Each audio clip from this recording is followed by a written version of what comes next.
Welcome one and all to Murphy's Front Bar, episode 3. I'm your host tonight, Bluey McGrath, filling in for Benny Cass, who I'm not sure what happened to him tonight, but I think his day release pass from Barwon was withdrawn, so unfortunately he's not here tonight. Now, it's going to be a great night tonight, where it's a bit of a patch-up job tonight, a bit sort of Joel Selwood headband style, but to my left, we've got two special guests tonight. On my near left, Travis Robertson. Welcome, Robbo. Thanks, Bluey. Good to be here. And Cats player Jed Bews. Welcome along, Bewsy. Thank you. Cheers. Now, Travis Robertson, we'll just give you a little bit of a bio of Robbo. One of the most decorated local players we've ever seen. I'll just run through this. He's the head coach of St Mary's at the present time. We're about to launch into the finals in the GFL footy, Robbo. He's a premiership coach at Geelong Amateurs in 2008. A premiership player at Amos 2008 and 14. He was a North Shore premiership player, 96, 97 and 98. You told me you're only 30 years old, that's a lie. And played in the VFL at Werribee for 139 games. No more decorated than Travis Robertson. Welcome. Thanks, Bluey. That's and how's it all going, intro. Mate? Yeah, no, being back into coaching has been pretty interesting for me. Obviously, I've been out of the system for quite a while now. I finished coaching in 2010 in the senior side of things. So, and it's, you know, for the GFL footy's really improved and the professionalism's quite high. So, it's been an interesting journey, but something I'm really enjoying. You say you've been out of it for a while, since 2010. What was the interest in getting back into coaching again? I didn't have any interest in getting back in coaching. They're obviously paying you a fortune. No, it's certainly not the money. It was an interesting scenario. I think St Mary's finished the year with coaches, and then a few things didn't go to plan. And I was actually holidaying in the US at the time, and Glenn Keast, who's my co-coach, rang me and asked me would I be interested in coaching next year, senior footy, because I've been coaching the kids at St Mary's for the last 5. And my straight response was no, I'm not interested. I had no idea what was actually going on at home, and then when I heard the job at St Mary's was available, I had about 24 hours to think about it, and had a chat to the family, and then decided to take on the job, because opportunities like that in life don't really present themselves all the time.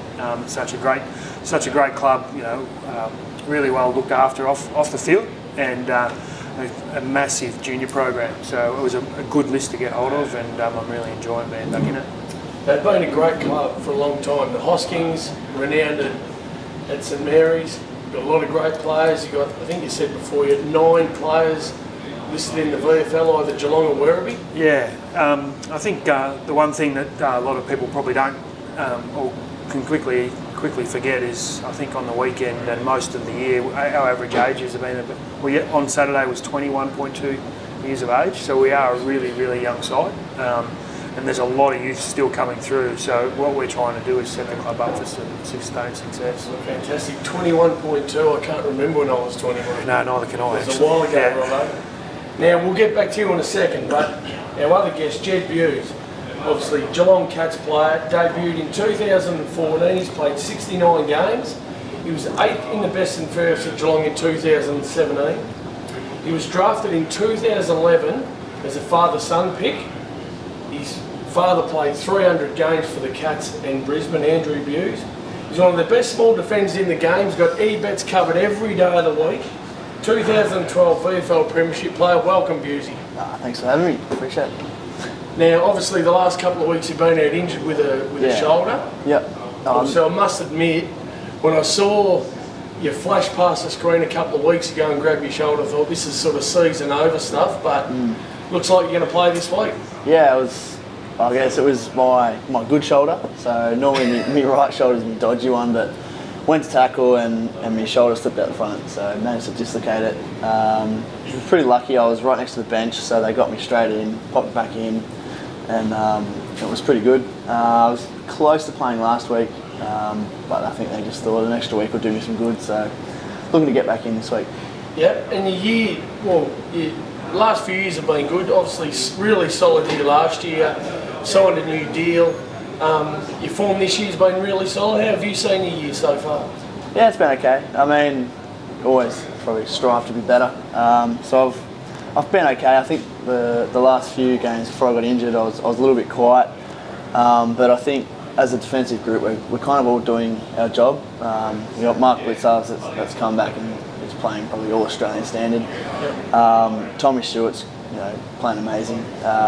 Who else is there? Zach Tui down there is playing well. We've had Jack Henry that's come in and played really good footy. So we're all probably just doing our job, I guess, and we're just enjoying it. I suppose at the start of the year, with injuries to Henderson and Harry Taylor, was a bit of just a licorice all sorts. There was 6 blokes just thrown in there, and we'll see how this goes. And I can remember that game versus West Coast in Perth. Young group, you had Jack Henry back there yourself, Zach Tui, as you said, and West Coast Eagles had 25 inside 50s in the first quarter, and you blokes looked spent. I thought, this is going to turn into a disaster. But from then on, you've really gelled as a group and have had a great year together. Yeah, definitely. I think we were labelled the misfits. We had Blitz, who used to be the runner. I was the pole vaulter. We had the Irishman. We had Aaron Black even spent some time. He swung back from the forward line. There's a range of guys going through there, and like you said, we gelled pretty well, and it's going pretty well so far. Yeah. And obviously, Matty Scarlett's your defensive coach, as a fair saying. What goes on? The transition of Matty Scarlett from champion player to really well-respected coach, that seems to have gone on in leaps and bounds. Yeah, I love having Scarlett as a coach. He's straight to the point. He keeps the meetings really short, which I love that because no one likes long meetings when they drag out. So he's great to work with. Like I said, he's pretty straight to the point. You get your honest feedback, and only a couple of things to work on each week, and you go about that. And if you do that pretty well, then you gain his respect, which is good.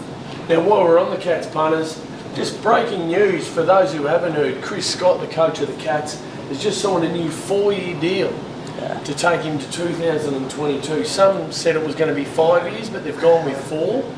I said 5, but they've gone with 4. That's big news for the club. Yeah, that's good. He's been my only coach at the Cats, and now that he's playing me each week, I'm wrapped with it. So I couldn't be happier. Signing for 10? Signing for 10, yep. And you the same? Yeah, I'd happily take I'd take a 4-year deal.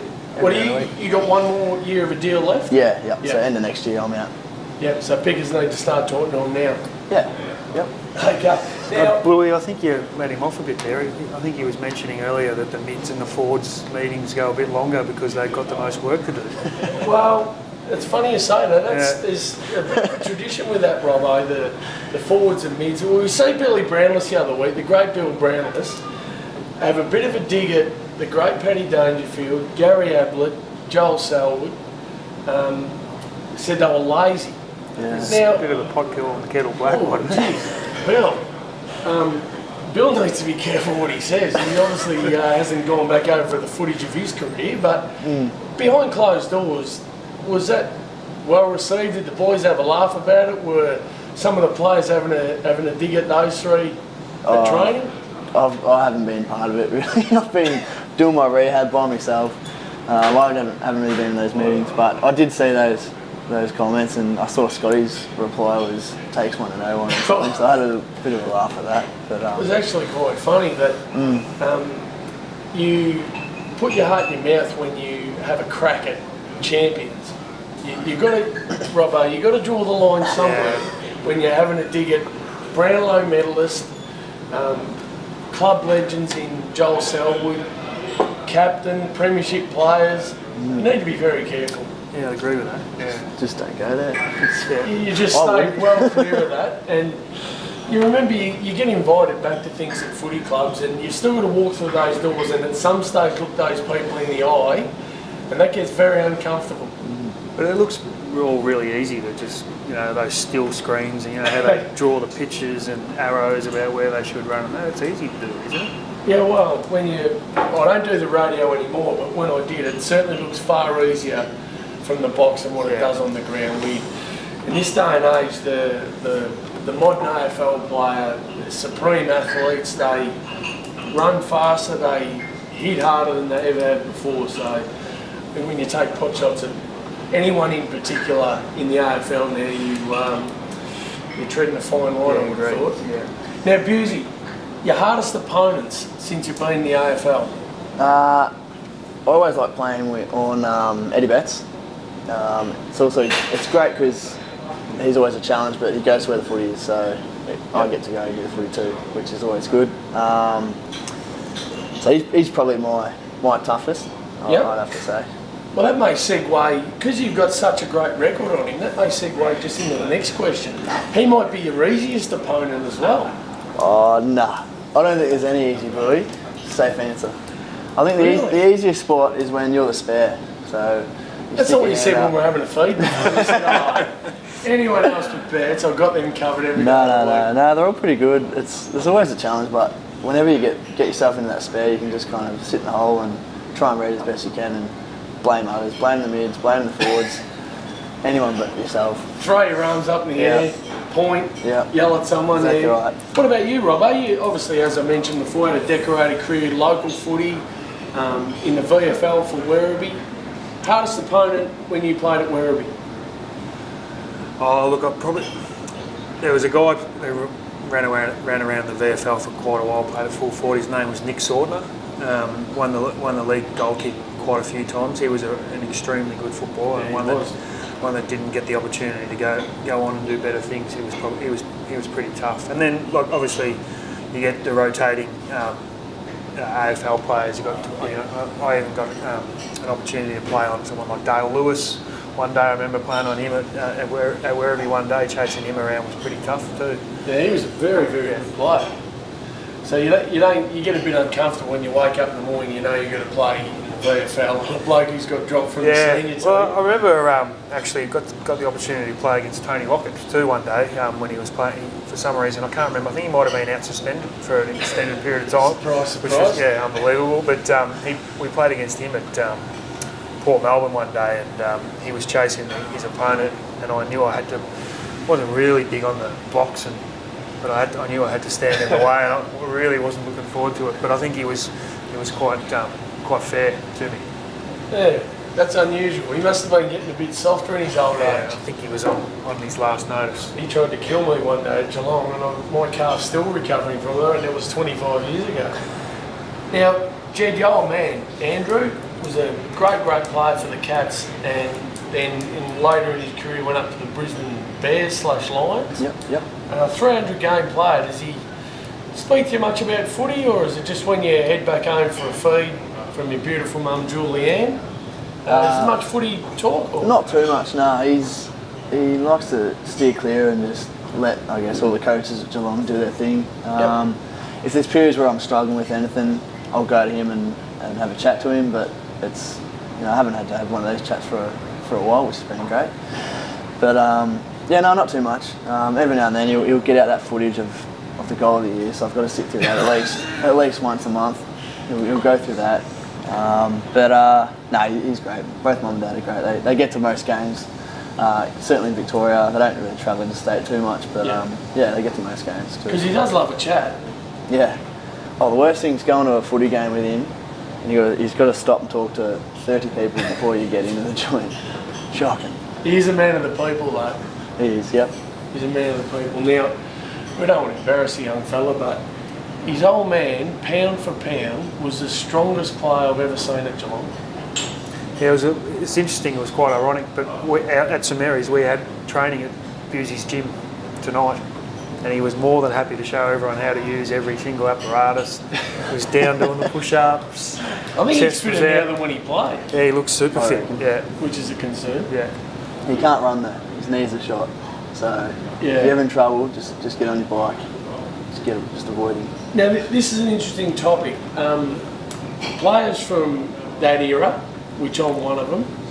Now a lot of the players that have come through that time have got crook knees, had knee replacements. I had a hip replacement at Christmas. Blokes getting shoulders done. The question is, now with the science in footy and managing players as well as clubs do now across the board and the staff that you have, I wonder in 15 years' time, the 30-year-olds now that are playing, what are your thoughts on how they're going to be in 15 years' time? Is there going to be the same rate of knees and hips and shoulders getting done, or do you think it'll be less? I hope it's less. I really hope it's less. Great question. I'm not sure. Like I said, they manage players now pretty well, so it'll be interesting to see, I guess. Yeah.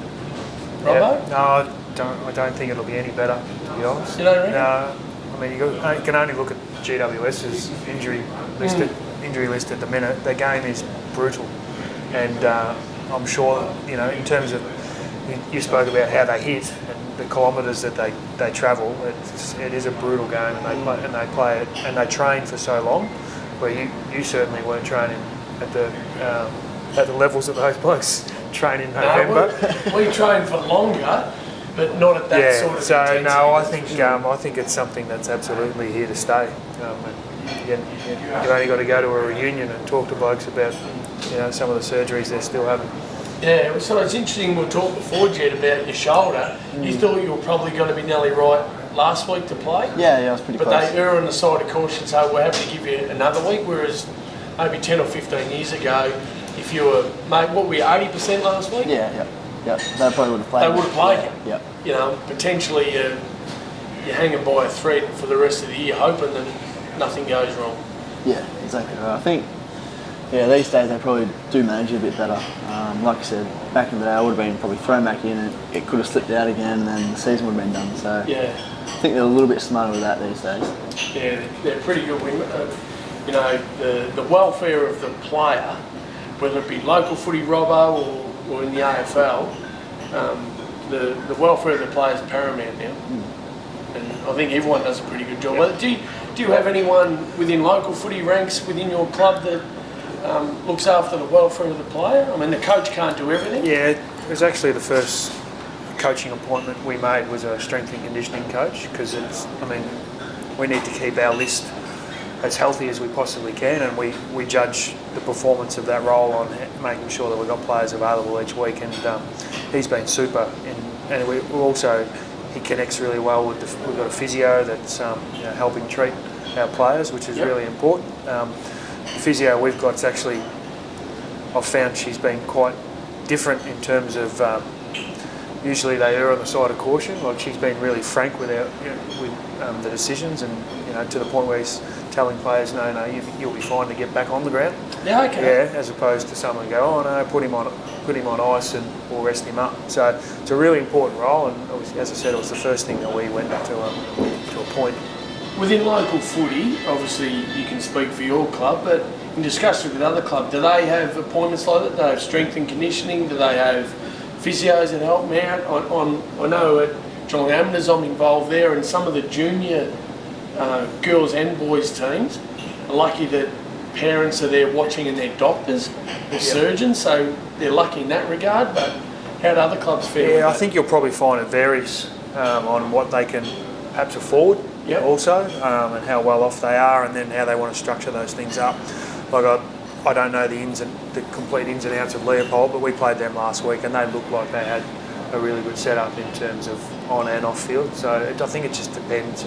Certainly, Ballerine might be a little bit different to the GFL, I'm not sure. Well, your strength and conditioning and your physio and the like, do they get paid in KFC from the Hoskings, or? Yeah, there's occasional meetings that have a bit of KFC chicken supply, which is nice. So you obviously haven't got a dietitian that does the skinnies. No, there's certainly not. And there's a few blokes that have failed too, I'd reckon.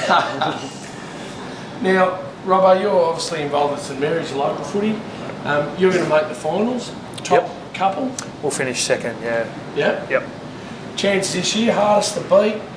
I think should we look out for? I think the final series this year is going to be really, really interesting. I think if you look at the GFL over the last couple of years, it's probably been 2 or 3 sides. I think any one of the top 5 is capable of winning the lot. Yep.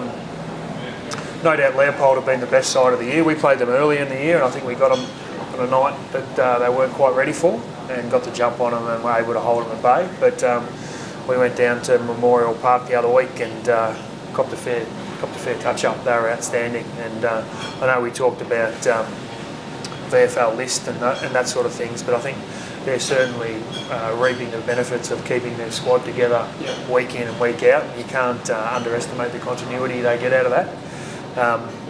Are they beatable? Yeah, they're beatable, no doubt about that. Most sides are. You look at Richmond and that, a lot of people are questioning it, but they're about, that's the sort of level they're at the minute. So I think, once everyone gets over to GMHBA Stadium, it becomes a bit of a different ballgame.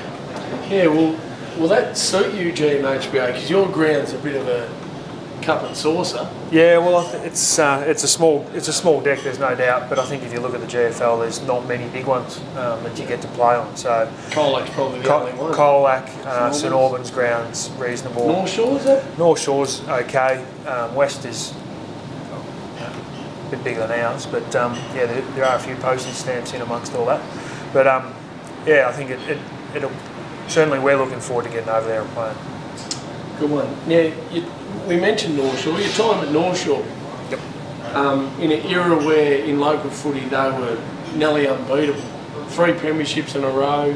Yep. Some great people. You mentioned Keasty before. Think back Ronnie Watt and the like. Frank Foppiani, Tommy Hall. Some of the all-time greats of the GFL graced that team. Yeah, it was a bit of a sliding doors moment for me because it's ironic that I'm at St Mary's now because I get reminded of this all the time. But I actually did take a sign-on fee from the St Mary's Footy Club, and which was 1 pair of socks, and I kept them. But I went to North Shore had won the grand final in '95, and I went out to training as a kid out of the Falcon system. Rocked up and there was 65 blokes at training. They were just so strong. And I got out of my car and I got through the training session, but I thought to myself, I'm never going to get a game with those blokes. And I went back and trained with St Mary's for another week. Yep. And then I got convinced to come back again and never looked back and just had the best time playing. And I learned a lot. Obviously, it helps when you're winning, but we were surrounded by some brilliant footballers. You know, Frank Foppiani was probably first or second in terms of all the blokes I played with throughout my entire career. What he could do with the footy was just amazing. But yeah, it was good. We had good times, and I left at the end of '98. They went on to win another few for a few more years after that, and we just were able to players came and went, but they were just so competitive and driven to success. And the great Ron Watt, he was the coach in that era, wasn't he? Yeah, Ronnie was there. He was my first coach for '96 and '97, and then he stepped aside and Keasty stepped in. But I remember in '98 we went through undefeated. We played South Barwon in the grand final, and I think Ronnie even played interleague that year. He would have been 32 or 33 maybe at that stage. And we had 7 or 8 blokes represented to play in the Vic Country Carnival. So we played South Barwon that week, and our boys still were able to beat South Barwon in the home and away season to keep our undefeated record going. That just sort of shows the depth that was in the club at the time. Yeah, that's brilliant. He's a great local player. Obviously, was at the Cats for a while. He's still coaching. Coached a premiership at the minute. VFL. Yeah. He's coaching Gordon. Gordon, didn't even know a club existed, but yeah, he's coaching up in Gordon, and all reports are he's doing a great job there too. He'll do a great job wherever he goes. He's good with people, good with kids, and good with the club, and trying to build. They'll have no finances left. He'll take a lot of that too. Yeah. Don't worry about that. He loves a dollar or two. Now, Jed, Cats finals hopes. They're in the 8. A win last week. Most people thought against the Fremantle Dockers, come over here, bit cold. They didn't seem to bother the cold. They jumped into the Eastern Beach with their Speedos on Friday, and my girls I coach at the Wamos were disappointed they weren't there on Friday. But, they were talking about that all day Sunday. They turned up to the game and were good early. Yeah, good in the first quarter. Then they were horrendous after that. Yeah, that was about it. What was going on there? They couldn't kick a goal, could they? Was it the Cats' pressure? I mean, I didn't see it. I listened to it on the radio, so it's hard to gauge sometimes the flow of the game, but yeah, they didn't look like they turned up after quarter time. No, and we played some pretty good forward footy. The hail came down in that. I think it was the second quarter. It was hailing. I think we adjusted pretty well and just played it in our half and just smashed them really. Yeah. They probably freaked out with the hail. That was probably it. They've never seen that before. Probably never seen it.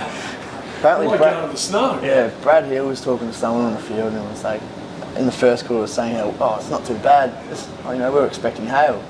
And then I think it was might have been Murder come back to him in the third quarter. Said, "Oh, the hail's come here." He's like, "Yeah, no, that's not good." Enough boy then. Now you're in the 8. Yeah, in the 8. One game to go. We've got Gold Coast this week, so fingers crossed everything goes well. We put them away and have a week off and then attack finals. The great man Danger, his article in the Herald Sun on Sunday, I read that with interest about how, maybe you don't have to be, as we've seen the last couple of years, don't have to be the best team all year, but you just have to have momentum at the right time. And that could be the catalyst for a big push into the finals. Yeah, absolutely. Well, we've played well this week just gone. Hopefully, we do it again, and then, like I said, if we have that momentum, carry it through, who knows. And Tim Kelly. Yeah, he's a freak. It's an amazing story. People around the traps are saying, well, how did it take 6 years for that young man to get drafted? He obviously had a few things in his game that weren't great and had got put off, but now he's an absolute gun. He is. Yeah, he's playing super footy. Even when I'm on the field at times and you see some of the things he do, it's like, wow, he's in awe, I guess. So it's good, good to have him around the club and he's loving it. Yeah, when he got there and started pre-season, did you just go, yeah, this bloke's good, or did you could tell? A few of the early sometimes training you can just work sessions. those things out. A few of the early training sessions, he was killing it, and he's in the midfield with Gaz and Danger and those guys, and he was dominating. So I was like, oh, he's good to do. Yeah. Is he a good athlete? He obviously looks like he moves well. He's silky. He glides across the ground, but is he a speed athlete? Has he got good endurance? That's a great question. He's probably too far ahead of me for me to see. So there's daylight between you and him? Yeah.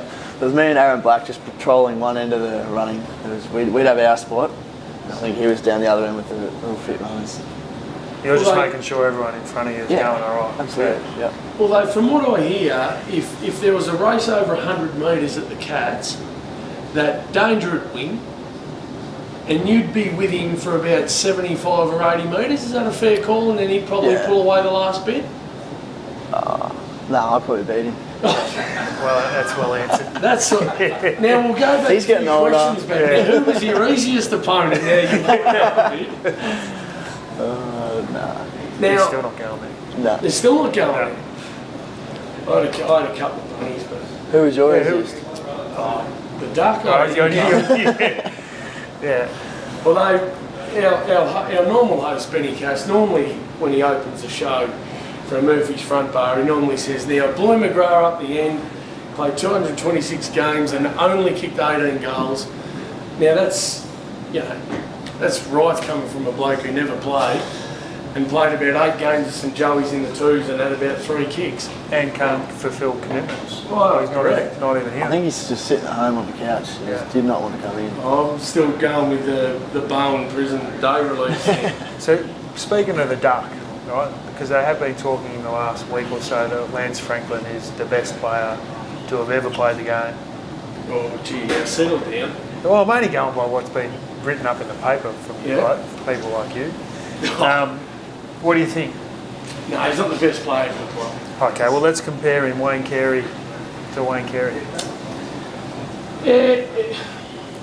In an era where, I'm talking about when I played or when we played, every week you played against a team, there was a champion at centre half forward and there was a champion at full forward. Now, not degrading the current day player, but in the forward lines of most AFL teams, they're not littered with champions. And back in the day, Carey played at centre half forward. I think he holds the record for the most goals in that club's history and played at centre half forward predominantly. Had a lot of injuries, had a lot of crook shoulders and whatever, but he was in their top 3 or 4 fitness. He was a great captain. And sometimes the people watching may not see that.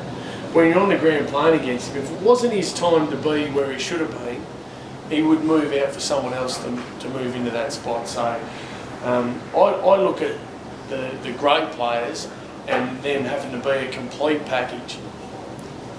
Are you suggesting Buddy's not the complete package?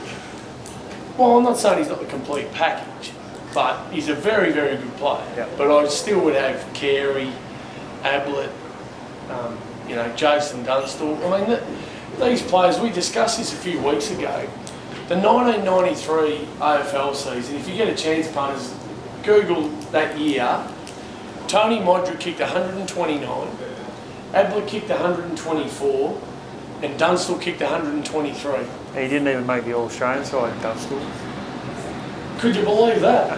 And Gazzaroli played 17 games and kicked 124-65 in 17 games. So, I know times have changed and players have changed, but I don't know how long. Do you think we'll ever see that again? No. No? Footy won't evolve where it'll go past this and maybe roll back to what it used to be?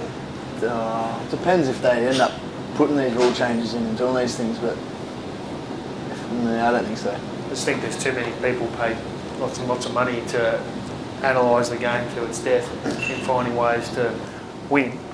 Yeah. And a lot of that's defensive. So Yeah, that is true. And the coaches have a big bearing on that. yeah, I mean, you look at some of the coaches now, a lot of defenders. The more attacking teams are coached by blokes who played as forwards or attacking midfielders, and it's a direct correlation of how they were as players, I think. yeah. I ran into game because I played some footy with Podsy, James Pod. Yep.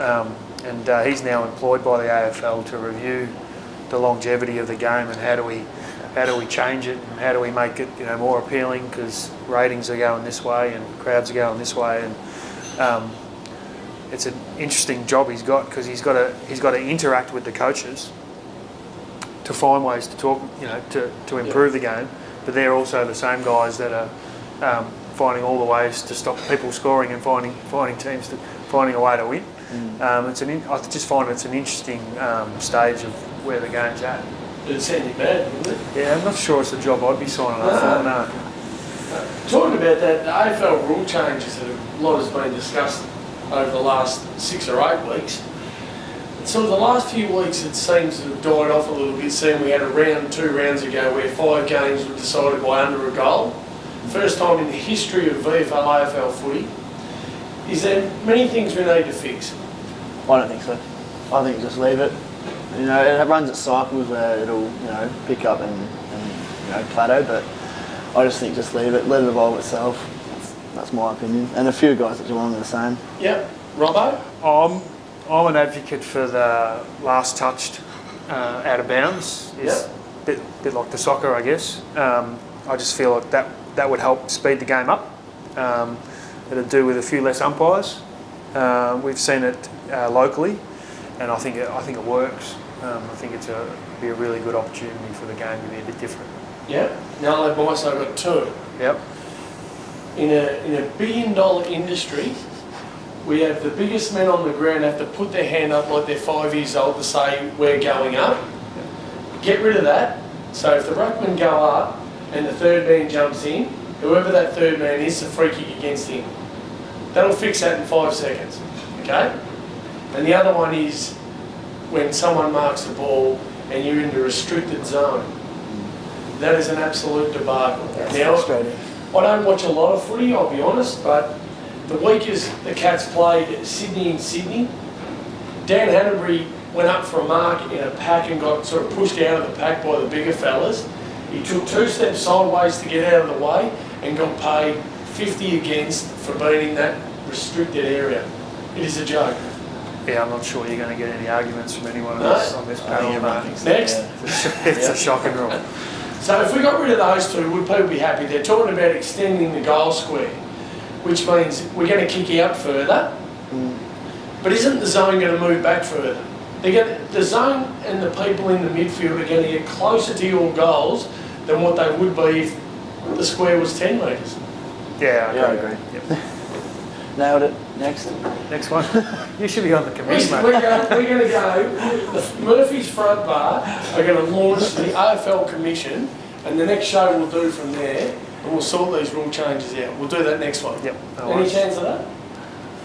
Yeah. Next. Right. Premiership favourites. Obviously, the Tigers are on top. They look unbeatable at this point in time. But we've said that before about a few teams. Local footy, AFL footy, geez, this team looks unbeatable, but the wheels have fallen off late. You see any challenge, apart from the Cats, who do you think challenges Richmond? He said they're on Monty, the Cats. What price, the Cats? Well, I think anyone in the top 8 is a genuine chance. There's some teams with injuries, but I think if any team's off, then they'll lose. So it's that tight. We've seen, for us especially, it's come down the last couple of weeks just to get into finals. So, and we think we're a good chance even against Richmond. So I think it's that even that it could be anyone. So anyone's a genuine chance, I think. I think that hoodoo's been broken, hasn't it, Robbo, that you can't win it outside the top 4. We saw the last couple of years, sides have come from nowhere and challenge. I mean, back in the day, the Adelaide Crows, I think, came from 6th in 97 and won it. So it was a long time since then until someone else did. I think the bye's got something to do with that too, I reckon, because you think back to the years where there was a real advantage for having a week off, but now everyone gets it. So everyone gets a chance to rest up and launch into a finals campaign.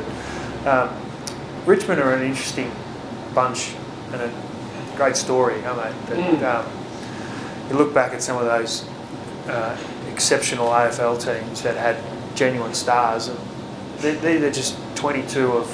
I mean, I know you got Dusty and Rewald and that, but across the board, their contribution is just so even. They're just all on the same page. They know what each other's thinking. It's almost at times, which is what you want to get to as a club. So it is impressive, and it's hard to stop when you're playing them. So and just I've watched the story with interest, but just the the halftime speech where I can't remember the young fella's name, who makes them all laugh. Jack Ryan. Yeah.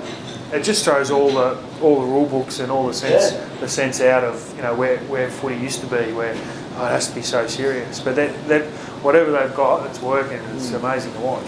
I think the good thing about all that is the coach Damien Harwood last year had to really have a good look at himself in the pre-season and change his ways, which was a great thing. They won the premiership, and I think the players are feeding off his relaxed nature now.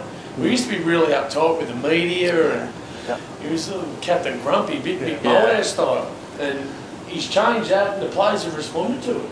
Yeah, try and make it as enjoyable as you can. We do it at the Cats. Whenever you get a laugh and have some fun. It is a game at the end of the day, so you have fun, enjoy it. Even in the hard times, pre-season, that's when it sucks. But if you do it with a laugh, it just makes it a little bit easier. I think people are always a little bit funny about Danger because he's a little bit different. He's happy to engage the media and have a bit of a laugh and take the piss if he has to. And when he was injured last year and he got his dad driving his car and he went round the back of the change room and they found him and he said, you got me. Things like that. People don't do that anymore. It's too super serious. And we look at those people from afar, or the majority of people do, and say, is this bloke serious? Like, we're playing AFL footy here. And I think we've missed the point. Yeah.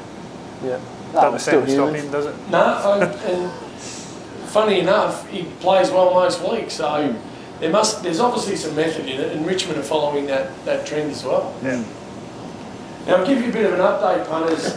We won't have long to go on Murphy's Front by episode 3, but Robbo, I'm coaching at Geelong Amateurs, your old stomping grounds. Yeah. Coaching their women's team, the Whammos. Now, we started our finals campaign yesterday. It's only a top 4. We finished 3rd. So it goes on the resume as finals in your first year as coach. And how many sides are in the league? 4. Yeah.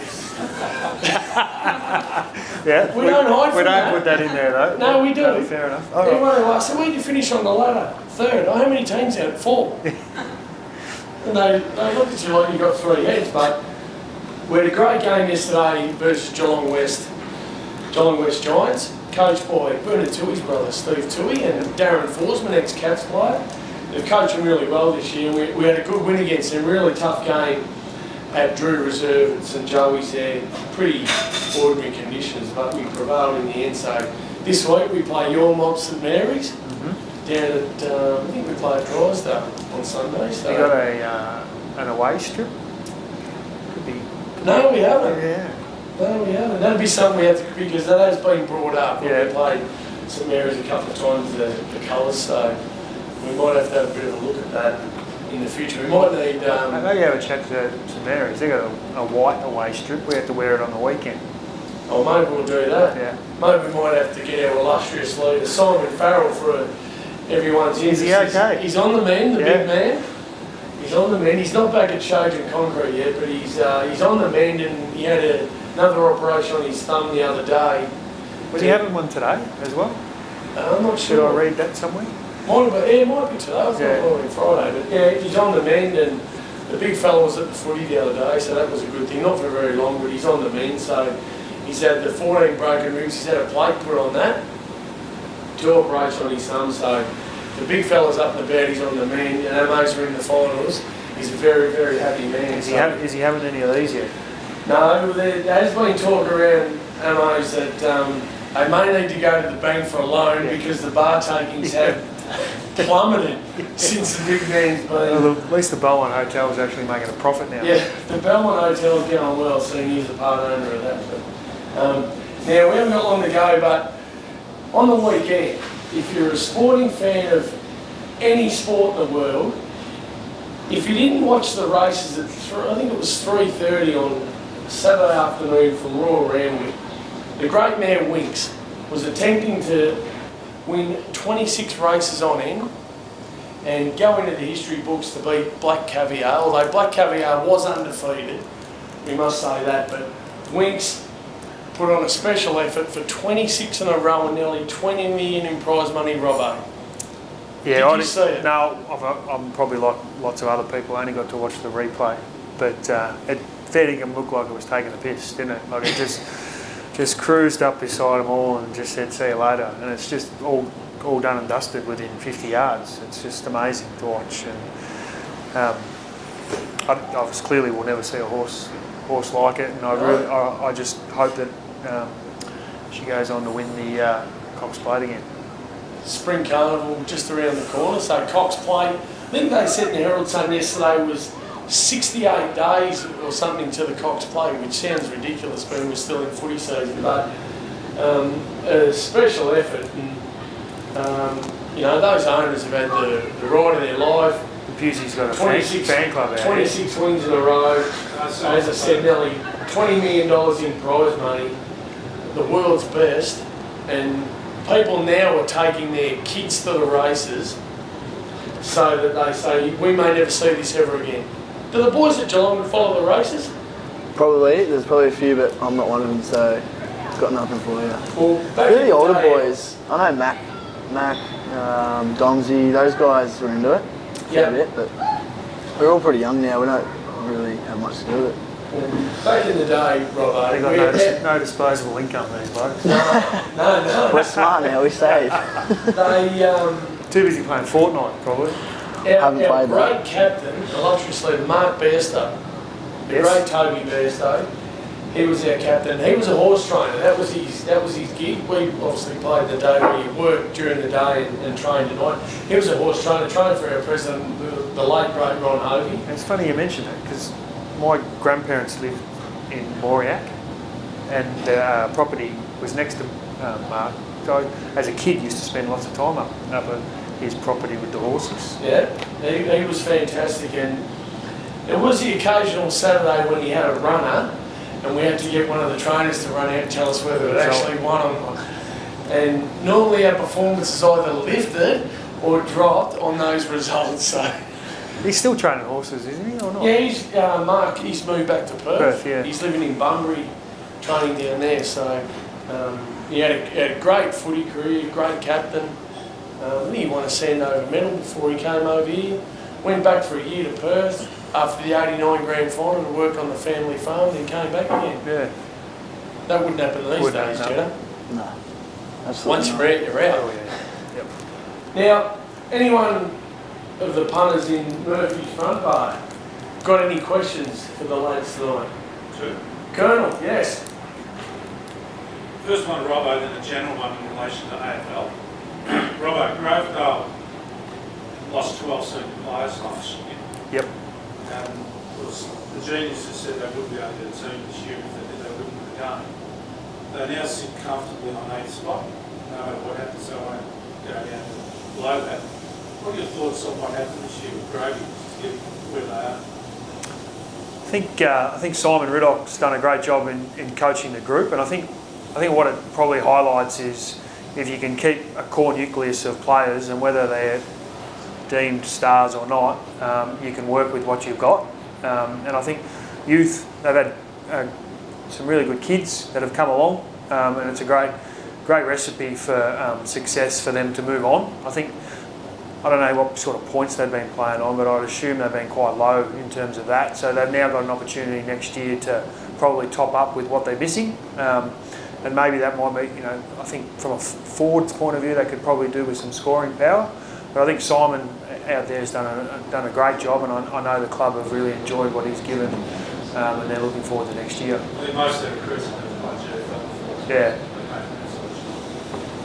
Next question is AFL related, well, off for that matter. If you have grandparents by the name of Scarlett and Bell Chambers, and they are related to Annie Scarlett, Tom Bell Chambers, there's 6 young blokes.